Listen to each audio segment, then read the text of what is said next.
At the New Year's Eve party, Mom asked, "Why didn't you come to your brother's graduation?" I said, "I had mine too. You were invited." "Mom, we never got anything."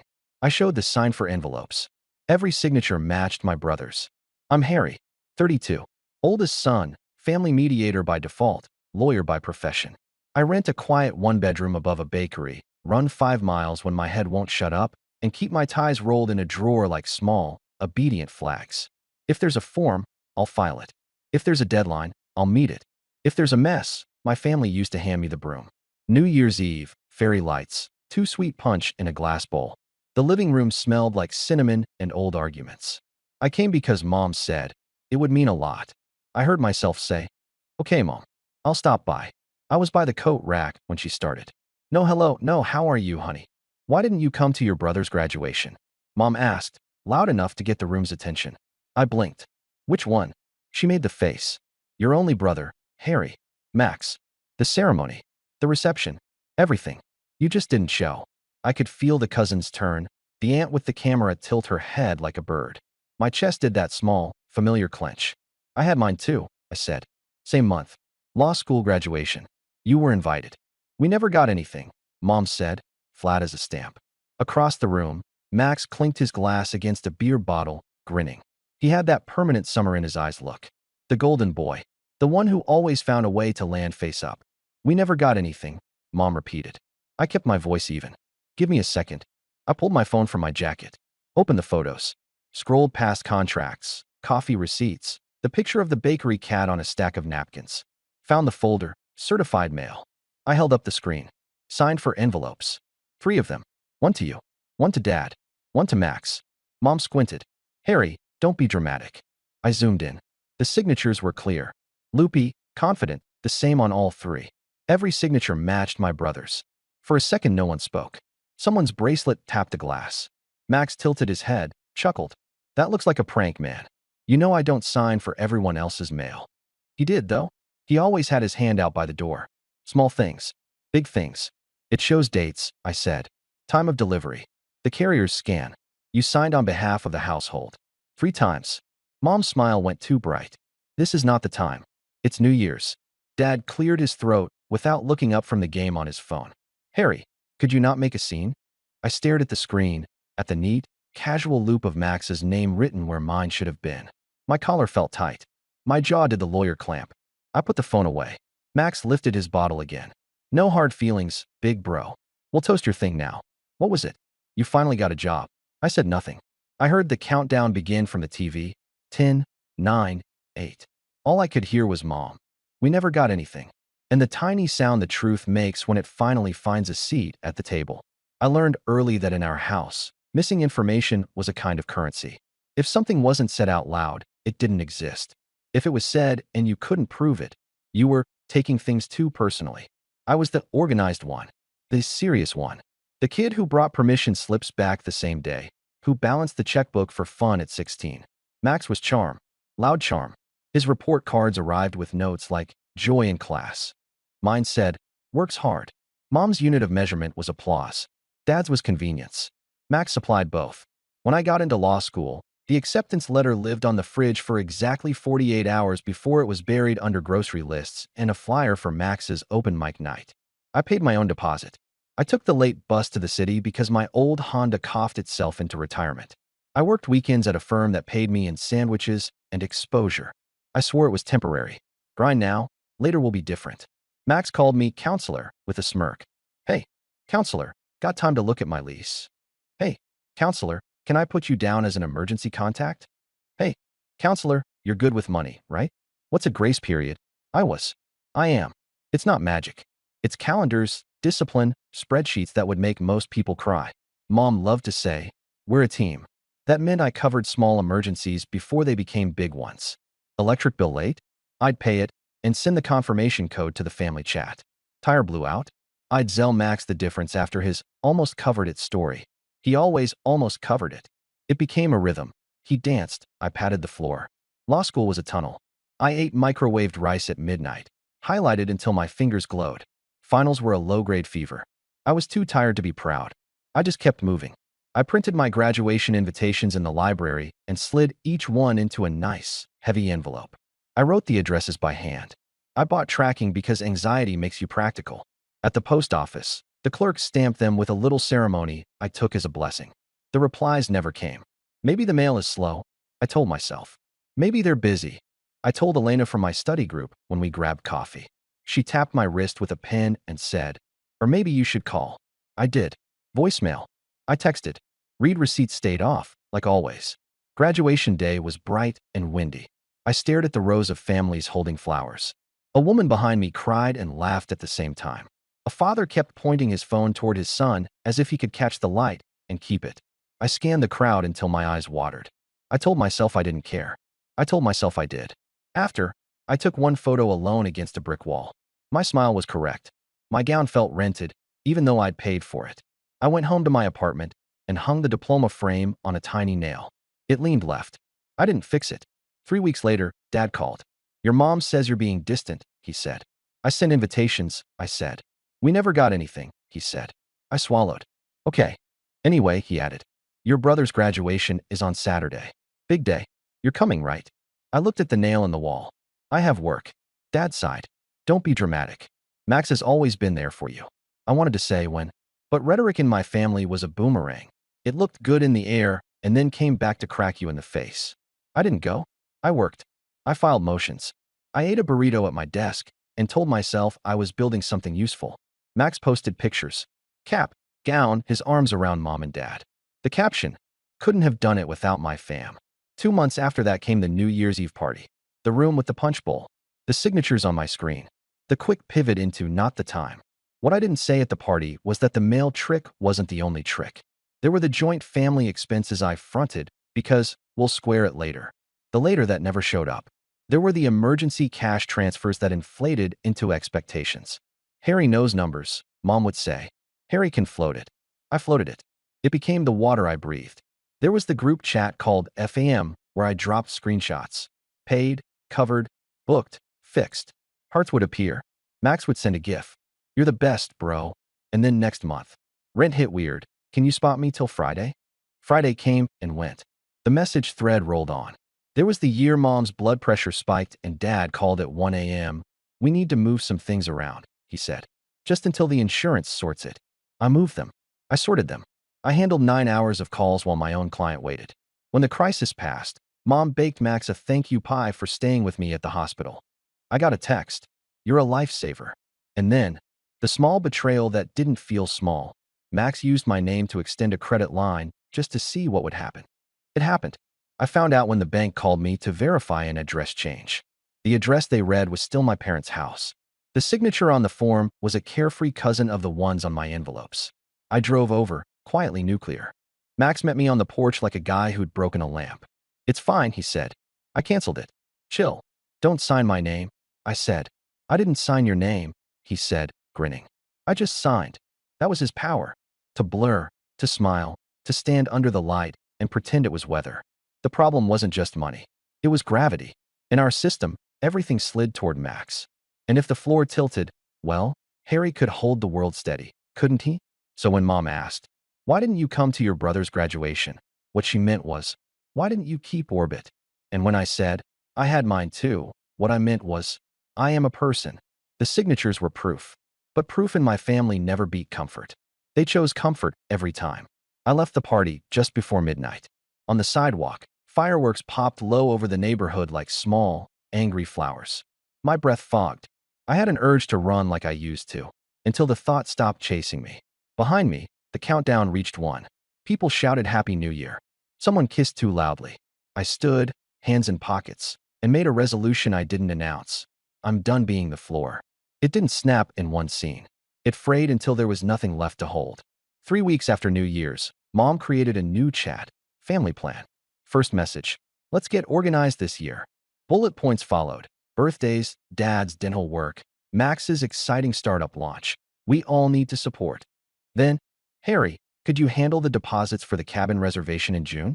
We'll settle up after tax refunds." I typed, "No." Silence. A minute later, Max dropped in a laughing emoji. "What do you mean no?" I deleted and retyped. "I won't be fronting group expenses anymore." Mom. "Harry, this is not the place for attitude." Dad. "Let's discuss calmly." Me. I'm calm. Max, you're being weird, man. You love planning. Me?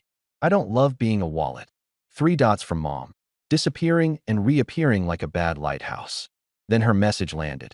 If you had come to important family events, you'd understand why we do things this way. I stared at that line until my eyes hurt. I uploaded the 3 signed for envelopes again. Attached the carrier scans. Wrote, you got the invitations. Max, dude, let it go. Me, I did. For years. Mom switched to voice message.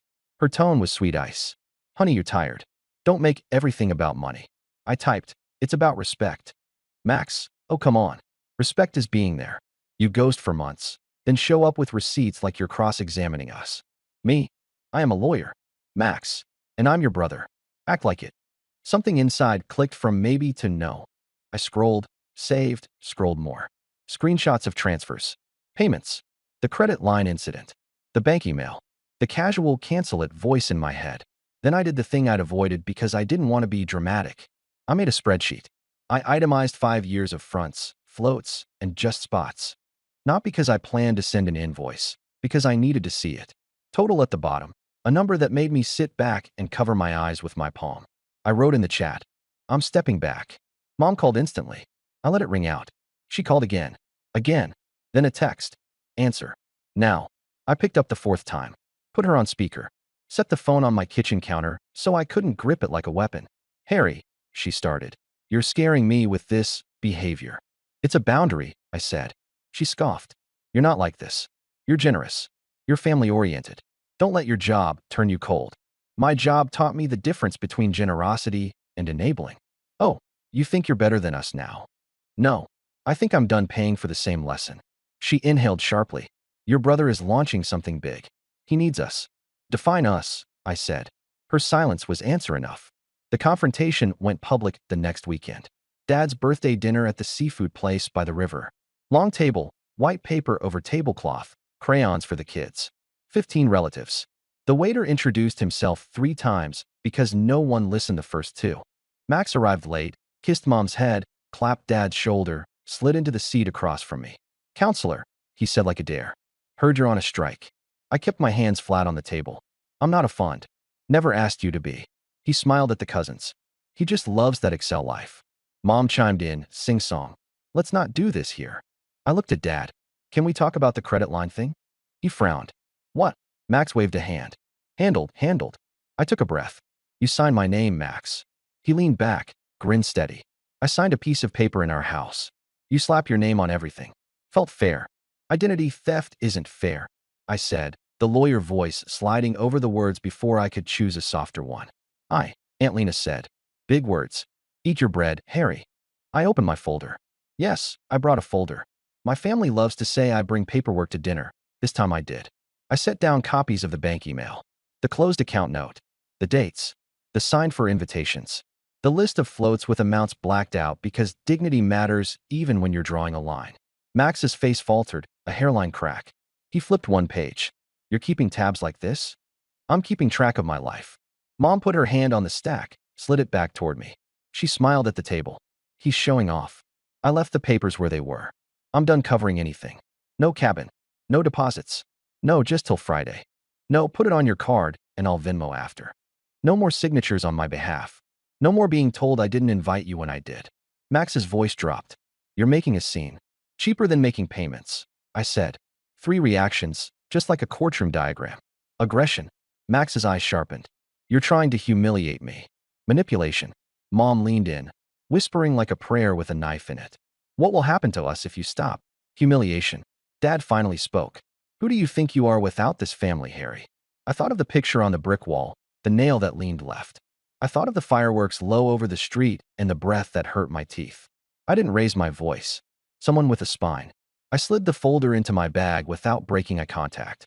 The waiter arrived with a tray of oysters, and the moment wobbled, almost comic. I stood. My chair made a tired sound. I'll pay my part, I said, tapping my card on the portable reader before anyone could frame it as a scene. Only mine. I left the table before the chorus started. Outside, the river moved like it didn't know our names. Boundaries aren't fireworks. They're fences you keep painting even when the rain tries to peel them. The first week, the family chat dinged like a pinball machine. Mom sent long, gentle paragraphs that ended in barbs. We love you. We're worried. It's not about money. It's about family. And also your brother's app needs a small infusion to get through beta. Max sent memes, wallets with wings, Scrooge gifts. Dad sent a terse, we don't do ultimatums. I muted the chat. I didn't leave it. Muting was merciful to me. Work got brighter. That's the odd thing. When you stop dragging a rope attached to a ship, your shoulders remember they're part of you. I took 2 new clients I'd avoided because I didn't have the bandwidth. I jogged earlier. I cooked actual food instead of protein bars and law firm coffee. My apartment smelled like garlic and fresh basil at odd hours because I was experimenting again. The bakery cat started waiting outside my door at 7 a.m. because he figured out I dropped crumbs. Not everything was cinematic. Habit fought back. At the pharmacy, I reached for my card to put Mom's refill with mine and then stopped. I told the cashier, separate please. She nodded like it was normal, because in the real world, it is. Mom tried the door-to-door version of a guilt trip. She came by my apartment with a Tupperware of stew, eyes bright with mission. I don't want to lose my son, she said at the threshold. You won't, I said, softening despite myself. You'll just lose access to my credit card. She made a face. So cold. Clear, I said. She scanned my place like evidence. You look thin. I run. You look tired. I sleep now. She tried once more. Max is in a bind, she said. Those are not mine, I said. She took a breath like a strike. He's family. I'm family, I said. So are you. Treat me like it. She left the stew. I ate it. It was good. Love can live inside bad systems. That's what makes them so sticky. Max went loud. He called, didn't leave messages. He texted like a drum. Bro, answer. BRO, are you really doing this? This is a phase. You owe me a conversation. Come to my launch and we'll squash it. Bring your card. I didn't answer. Silence was a tool I'd never used. It felt like I was learning to write with my left hand. Messy but thrilling. Extended family took sides. Aunt Lena texted me privately. Proud of you. Don't tell your mother I said that. A cousin DM'd me a very long note about loyalty that read like an essay he once got an A on. Dad sent a single declarative. Your mother is crying. My thumbs hovered over the screen. I typed and erased, typed and erased. Finally I sent. I am not responsible for Mom's tears when my boundary is soft, either. At work, I had energy for small kindnesses. I mentored a new paralegal through her first hearing. She hugged me in the hallway and laughed when I froze like a statue. I joined a pro bono clinic on Saturdays and watched a woman breathe easier when we untangled a landlord's mess. The high was clean, not frantic like the old, keep everyone standing high. 2 months in, the group chat went quiet. That's when the private messages started. Max, late at night. Answer me, or I'm coming over. I wrote, don't. He did. He arrived at 10 on a Tuesday with that bounce he uses when he wants to look harmless. He wore the startup uniform. Hoodie, sneakers too white. I didn't invite him in. I stepped out into the hallway and pulled the door behind me until the deadbolt kissed the plate. Hey man, he said, beaming. Missed you. What do you need? I asked. He clutched his chest. Ouch. What do you need? I repeated. He dropped the performance fast. Bridge money, he said, eyes bright like a salesman. A tiny bridge. 10 days. I've got term sheets. We're just waiting on the wire. The bank is being old. You know banks. Come on. No, I said. He nodded like I'd said yes. Right. You're doing a whole thing. Boundaries. Love that for you. But it's me. Especially because it's you, I said. He tilted his head. This is actually happening. Yes. I covered you when we were kids, he said suddenly. Remember when I took that C for you because you missed a quiz? I told Mom you were with me so you wouldn't get yelled at. You covered me by lying for fun, I said. And you stuck around for the applause. His tone hardened. You think you're the hero. No, I said. I think I stopped being your ATM.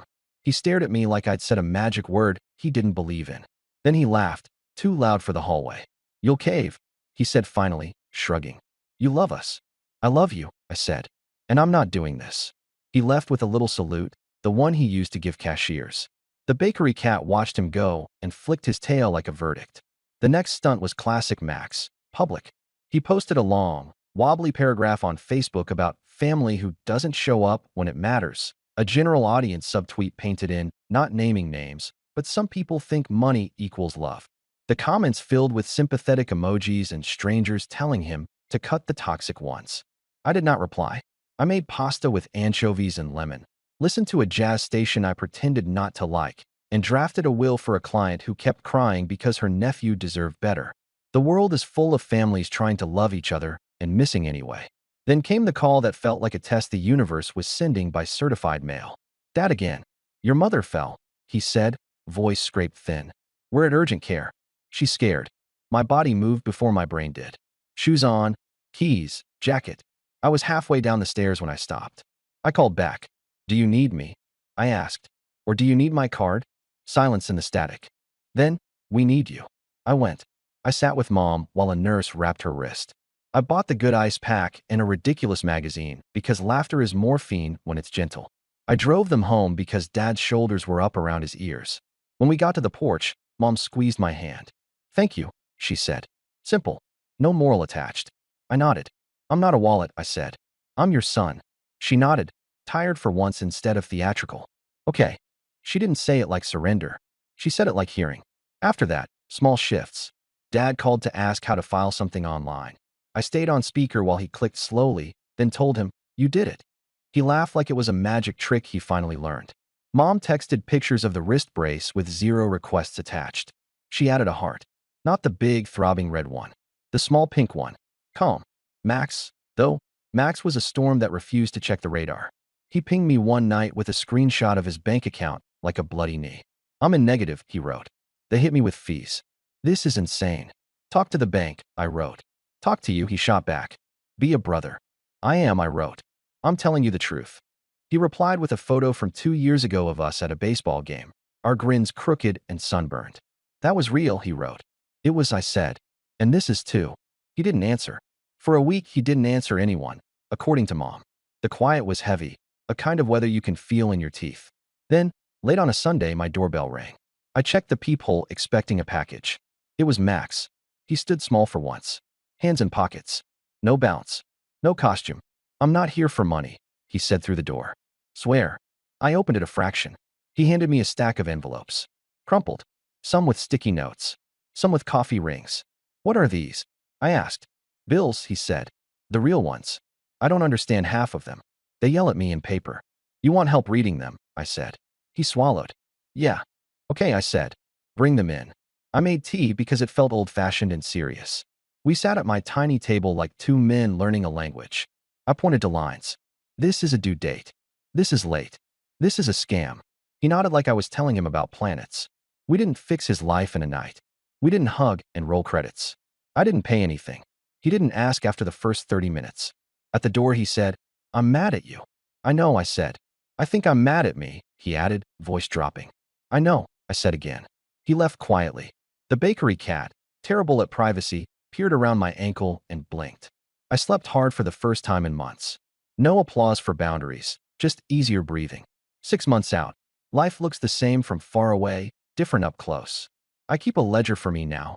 Run, sleep, call a friend, donate on purpose. At dinners, I pay my share and leave the conveyor belt of digs. Mom asks about my cases and doesn't add Max. Dad skips the cabin. The sky doesn't fall. Max learns slowly, paid on time. What's APR? I straighten my diploma for me.